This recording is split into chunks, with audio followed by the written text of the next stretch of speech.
রাতের অন্ধকারে দাঁড়িয়ে থাকা দুটি ট্রাক্টরে অগ্নিসংযোগ। কাঁকরতলা থানা এলাকায় চাঞ্চল্য।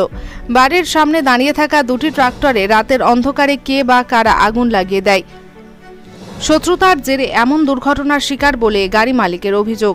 ঘটনাটি মঙ্গলবার ভোর রাতে কাঁকরতলা থানার বাবুইজোর গ্রাম পঞ্চায়েতের শ্রীরামপুর নদীপাড়া এলাকার ঘটনা। স্থানীয় সূত্রে জানা গেছে, ভোর আনুমানিক 4টে নাগাদ রাধা মাধব মন্দির সংলগ্ন এলাকায় হঠাৎ বিকট আওয়াজ শুনে ঘুম ভেঙে যায় বহু মানুষের। এলাকাবাসী ছুটে গিয়ে দেখতে পান দুটি ট্রাক্টরে তখন আগুন জ্বলছে। স্থানীয়রা দ্রুত ছুটে এসে একটি ট্রাক্টরের আগুন নিয়ন্ত্রণে আনতে সক্ষম হলেও অপর ট্রাক্টরটি সম্পূর্ণ ভস্মীভূত হয়ে যায়।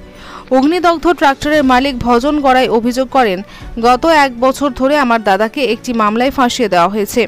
বর্তমানে তিনি সংশোধনাগারে। সংসারের দায়িত্ব আমার কাঁধে। এখন আমি এই ট্রাক্টর দুটি দিয়ে কাজ চালিয়ে সংসার চালাচ্ছি, কিন্তু কিছু দুষ্কৃতী শত্রুতাবশত আমার গাড়িতে আগুন লাগিয়ে দিল। খবর পেয়ে কাঁকরতলা থানার পুলিশ ঘটনাস্থলে পৌঁছায় এবং ঘটনার তদন্ত শুরু করেছে। পুলিশ জানিয়েছে, আগুন লাগানোর পিছনে কোনো ষড়যন্ত্র রয়েছে কিনা তা খতিয়ে দেখা হচ্ছে। এই ঘটনার সঙ্গে জড়িত দুষ্কৃতীদের দ্রুত শনাক্ত করে উপযুক্ত ব্যবস্থা গ্রহণের দাবি তুলেছেন স্থানীয় বাসিন্দারা। পুলিশের পক্ষ থেকে আশ্বাস দেওয়া হয়েছে, অভিযুক্তদের চিহ্নিত করতে ও গ্রেফতার করতে প্রয়োজনীয় সব পদক্ষেপ নেওয়া হবে। কিভাবে আগুন লাগলো? আমরা ঘুমোচ্ছিলাম, তখন আমাদের পাশে যে মন্দির আছে রাধা মাধব মন্দির, সেখানকার পুরোহিত দদুলদা ও প্রথম দেখতে পাই যে আমার ট্রাক্টরটাতে আগুন লেগেছে। নিয়ে আমাকে সঙ্গে সঙ্গে আমাকে ডাকে। আমি সেখান থেকে বাড়ি থেকে আমি তাড়াতাড়ি দৌড়ে আসি। আমি এসব দেখছি না আমার দুটো গাড়িতে আগুন জ্বলছে। এর সময় দদুলদা এক বালতি জল নিয়ে আসে। আসার সময় দদুলদা আর একটা গাড়ি নেভাতে যায়, কিন্তু আমি দেখছি যে একদম তেলের ট্যাঙ্কির ওখানটাতে জ্বলছে। দদুলদাকে বলি, তুমি সঙ্গে সঙ্গে সরে আসো, কারণ আমার এখানে গাড়িটা এত ইম্পর্টেন্ট নয়, কারণ আমার লোকের জীবনটা বেশি ইম্পর্টেন্ট ছিল সে সময়। নিয়ে দদুলদার সঙ্গে দৌড়ে আসতে যায়। দদুলদার পায়ে লাগে, কোমরে লাগে এবং মাথাটাও ফুলে যায়। আর সে সময় আমরা হাইহাল্লা করি এবং পাড়াতে যতগুলো লোক আছে সবাই এসেছিলো, এমনকি নেই যে কেউ বাকি ছিল। সবাই এসে ভালোভাবে সহায়তা করেছে আমাদেরকে। এবং গাড়ি দুটোর মধ্যে একটা কোনো রকমে ঠিক আছে, তো সেরকম নেই, আমার টায়ারে সব পুড়ে গেছে। আর একটা গাড়ি পুরোটাই পুড়ে গেছে। তো দেখে যা বোঝা যাচ্ছে যে হয় পেট্রোলের দিয়ে আমার গাড়িটা আগুন লাগানো হয়েছে, আর নাহলে আমার ডিজেল যে ট্যাঙ্কি আছে সেই ট্যাঙ্কিটাতে কেউ আগুন লাগিয়ে দিয়েছে। তো ওরা আরও মানে এই আগুন লাগাতে ওদের সুবিধা হয়েছে, কারণ আমার দাদা আজ নেই, দাদা জেলে আছে। তো ওরা দেখছে যে আমি সেই ট্রাক্টরগুলো চালিয়ে আমার সংসারটা চালিয়ে দিচ্ছি, তো ওরা সেটা দেখতে পাচ্ছে না।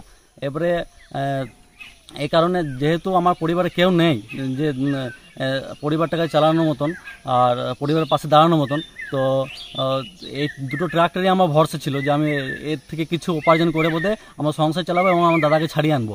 তো দুষ্কৃতীরা এমনভাবে সে দুটোকে পুড়িয়ে দিল যে আমি তো সংসার চালানো তো দূরের কথা, আমরা দাদাকেও আমি ছাড়িয়ে আনতে পারবো না। তো পাড়া প্রতিবেশী লোকগুলোকে বললাম যে কে করতে পারে, তো ওরা তো বললো কেউ জানি না, কাউকে দেখতে পাই নাই।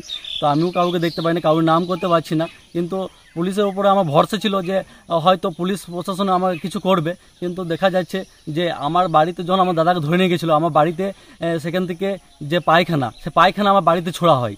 বারবার কমপ্লেন করার পর সিভিক এসে সেটা তদন্ত করার পর সেটা ওয়ার্নিং দেওয়ার পরে সেটা পায়খানাটা বন্ধ হয়। আজ পায়খানা বন্ধ হওয়ার পরে আজ আমার এই ট্রাকটা জ্বালিয়ে দিচ্ছে। কাল তো আমি বাড়ি যাব কোথাও কাজ করতে, কাল আমাকে কেউ মেরে দেবে। এইভাবে যদি জীবন চালাতে হয়, তাতে জীবন চালানোর থেকে আজ আমাদের মরে যাওয়া ভালো। আজ পুলিশ যদি কিছু না করে, তাহলে আমাদের পুলিশের উপরে একদম পুরো ভরসা চলে যাবে।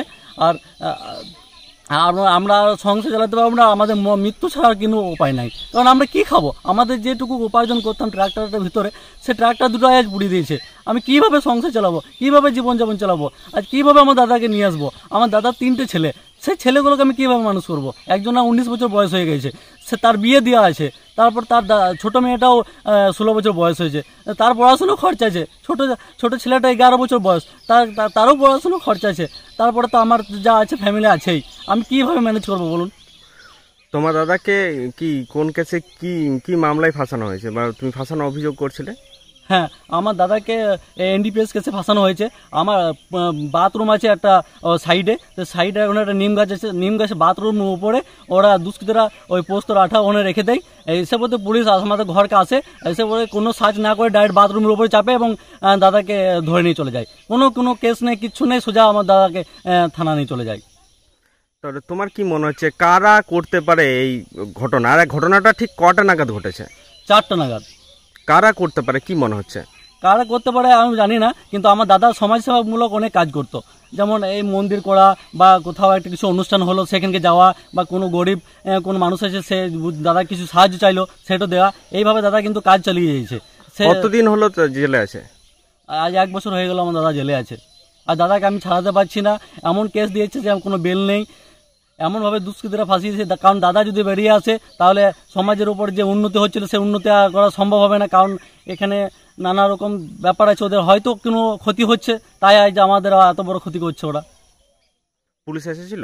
পুলিশ এসেছিল, পুলিশ এসে বোধহয় তদন্ত করলো, বলছে কে ফাঁসিয়েছে বলো। আমরা কি করে বলতে পারবো বলুন যে কে আগুনটা ধরিয়ে দিয়েছে?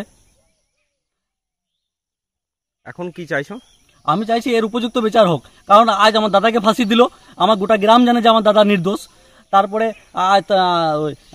আমার বাড়িতে পায়খানা ছুড়ে দিচ্ছিল, গোটা গ্রাম নাম দেখেছে যে আমার বাড়িতে পায়খানা ছুড়ে দিচ্ছিল, সেটা পুলিশের সহায়তায় সেটা না হলে বন্ধ হয়েছে। তো তারপরে আজ আমার 2টো ট্রাক্টর জ্বালিয়ে দিল। এইভাবে কি জীবন বাঁচানো যায়?